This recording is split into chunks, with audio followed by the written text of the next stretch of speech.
Okay, my 3-point perspective peeps, you are gluttons for punishment. So let's do 3-point perspective. Just to clarify, we're going to take my dice box. I removed the dice from just so we could see the corners, which they show up pretty easily. This is 1-point perspective. You see one full side, you can draw that side as normal. This could be the front of a fridge, a bed, a car, whatever, and then everything else would go back to the vanishing point. Everything that shows depth, the sides. 2-point perspective, you see this edge. This edge is the side facing you. These two go back to a vanishing point. 3-point perspective, this corner is the part facing you. These sides go back to a vanishing point, but there's a third point that's going to pull the stuff. So let me move this so that you can actually see this from, hopefully. So you can see vanishing point, but you can see that like these sides are being pulled. There's a third depth. So you have length, width, and height, all three being pulled. Hopefully that helps. So you drew boxes in 3-point perspective, but now we're going to switch the box from being on the outside, just like here's a box, to actually viewing it from the inside, so that let me see if I can get it right. That corner is part of your focus. So you're going to see that there's 3 lines. I have not had anybody do a room in 3-point perspective. It's not the easiest thing to do because you're trying to reverse engineer everything. So what I'm going to recommend is I'm going to teach you the concepts. I'm going to try to demo them as well. If you want, and you're dead set on 3-point perspective, but the room just isn't making sense, you can draw the outside of your dream home. And you can draw it in 3-point perspective. So you'd be like a drone staring at the corner of the house, and you would see what it would look like from this perspective. That would demonstrate to me that you understand perspective and that you're able to do it. The other thing you can do is you can have an object in 3-point perspective in a 2-point perspective space. That might be a little bit too complex, but 3-point perspective people, you decided to challenge yourself, and I'm really excited that you did.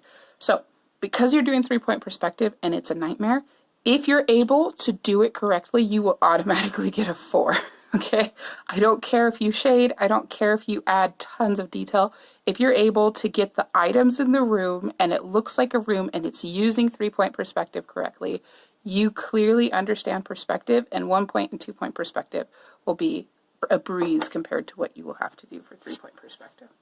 So I'm going to start. Your eye level is your horizon line. So we're going to move that .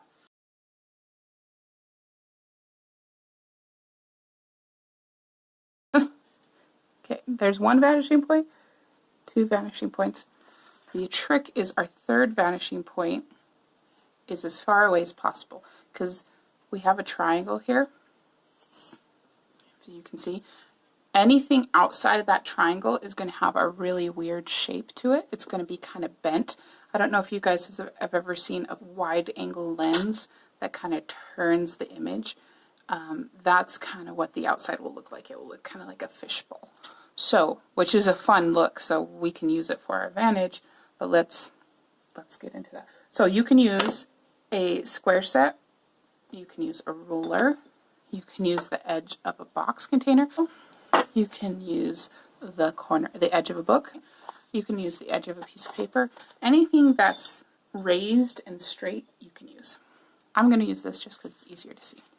So, we're going to start with the corner of our room. And instead of drawing a line straight down, we're going to draw a line to, I'm going to call this X, Y, and Z. If you are a computer grapher or if you've done 3D printing, then you'll understand why.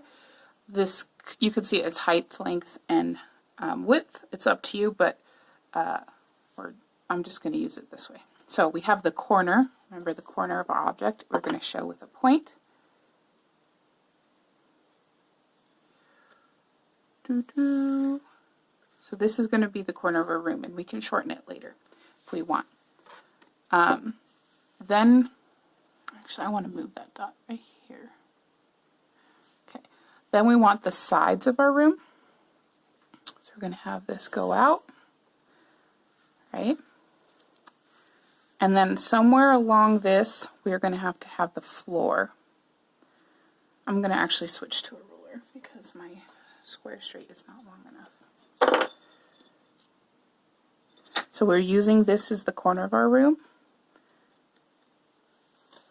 Okay. Now remember, it's going to get weird out in this corner, but that's okay.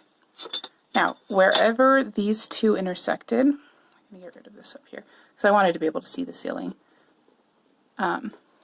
is where we're going to see stuff. So it's going to look kind of like we're up in the ceiling staring at that corner. It's going to be a little bit different. That's okay. Okay, out. And then we're going to line up with this corner. I got my coffee in the way. Okay.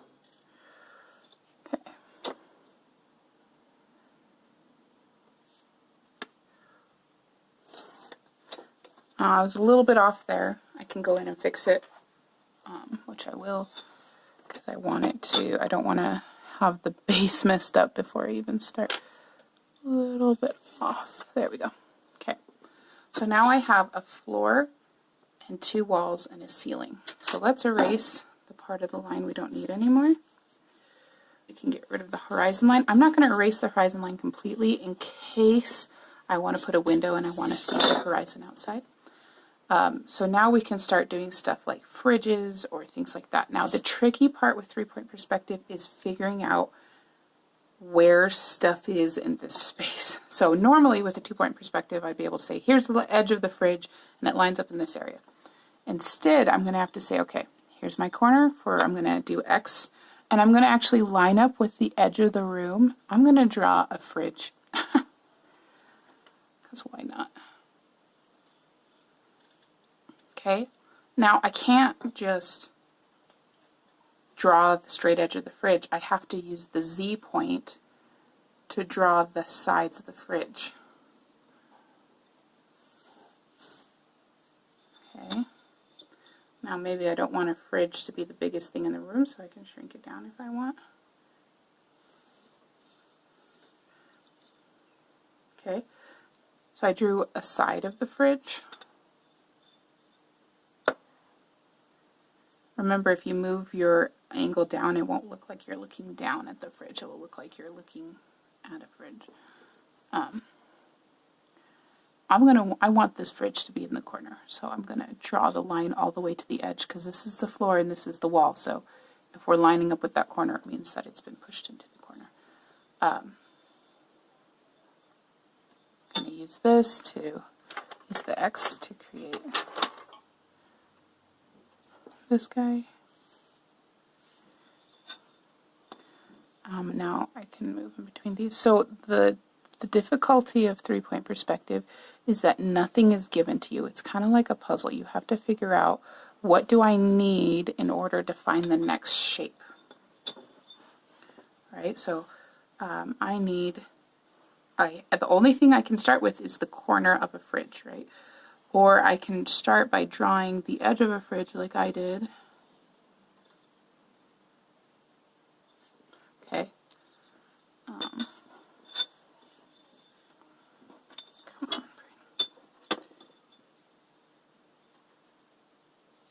Fridge is just a big box. I'm going to go to the corner of the room.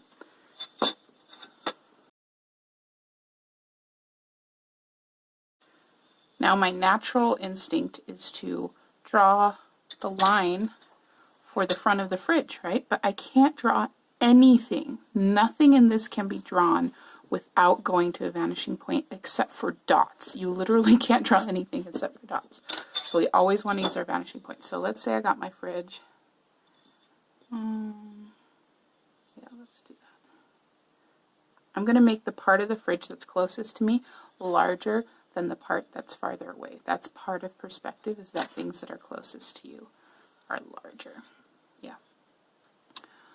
If I want handles on the fridge, I'm going to need to use the Z to tell me what angle they should be at.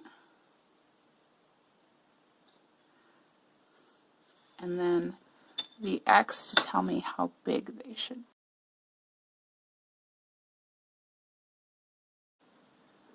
Now the nice part is once you get the basic boring block down, then you can go in and use the outline you were given to create the details you want. So there's my fridge handles. I might even want to curve this fridge, right? Make it like a fancy older model.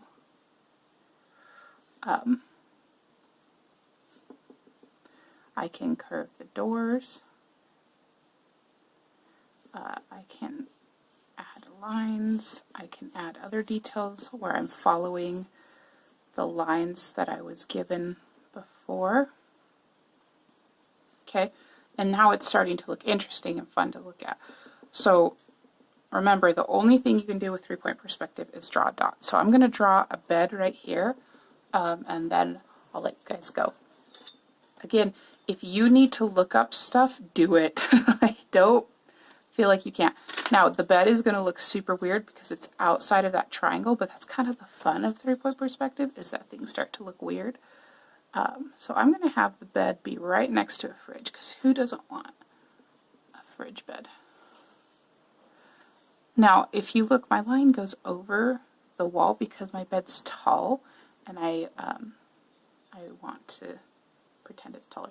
If this bed was reversed and I was putting it over here, then I would draw the side of the bed right here. But because I'm looking down on top of the bed, I don't need to draw this side because the edge of the bed is going to stop you from seeing it, right? So this is the edge of the bed. You can't see that side because of where you're positioned down here. So you're viewing it from this angle. So let's say I want to put pillows or things like that.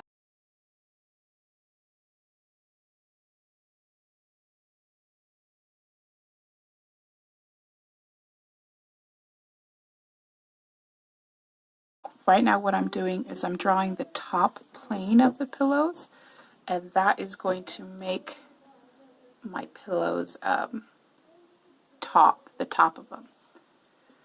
See, the pillow angle is looking really weird, but that's part of the fun. So I've drawn the top plane of the pillow. I'll erase everything I don't need in there. I've drawn the top plane of the pillow. Now I'm going to draw the sides of the pillow using the z-axis because they're going down.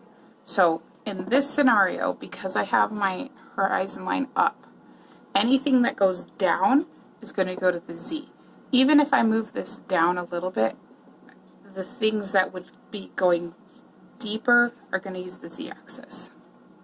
I do kind of recommend doing this where you move your horizon line up or down, because again, anything outside of this triangle is going to look weird. So either have your z-axis up here and be looking up at the objects in your room, or have your z-axis down here and be looking down at the objects in your room. So if your horizon line's up, you're going to look down at the objects, and if your horizon line's down, you're going to look up. Don't put your horizon line in the middle. It will make your area of things that look normal very, very small, because you can see the angle of this pillow is really sharp, and all of a sudden everything in your room is going to look really sharp, and there will just be one area that's really small that looks normal. So let's go ahead and finish this pillow. The part of the pillow going down, showing depth.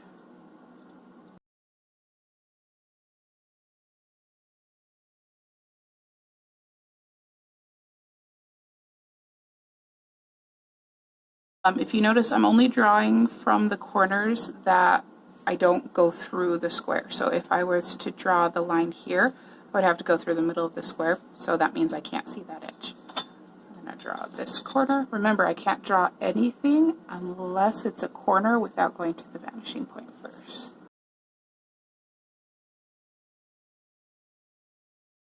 I have these super strong squares. I'm going to actually, within the square itself, I'm going to start designing what a fluffy pillow would look like. I'm going to have my corners kind of hit the outside, but if you notice, I'm going to keep the weird shape overall.